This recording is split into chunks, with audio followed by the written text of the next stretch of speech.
শ্রাবণ, খোকন, আজ তোর জন্মদিন। তুই যখন জন্মেছিলি আমরা তখন যাদবপুরের নতুন গড়ে ওঠা কলোনির টালির ঘরে।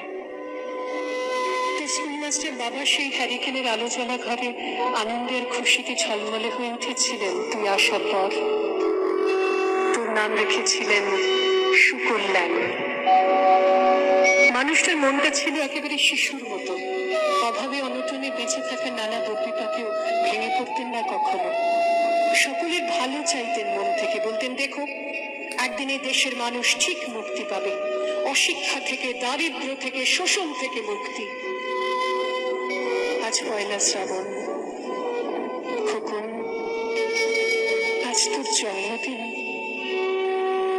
তোর মনে আছে আমাদের ভাঙা ঘরে মেঝেতে বাক্স থেকে বার করা মেজমাসির হাতে তৈরি আসনটা পেতে দিতাম? সামনে রাখতাম ঠাকুরের আসনের প্রদীপখানা, তুই বাবু হয়ে বসতিস চুপটি করে, আমরা একে একে তোকে ধান দ্রব্য দিয়ে আশীর্বাদ করতাম। তোর বাবা বলতেন বড় হও, মানুষ হও। তোর বাবা সেই বন্ধু ঘোষ কাকু, উনি বলতেন বেঁচে বসতে থাকো। তুই জিজ্ঞেস করতিস মা বলতে থাকা মানে কি মা?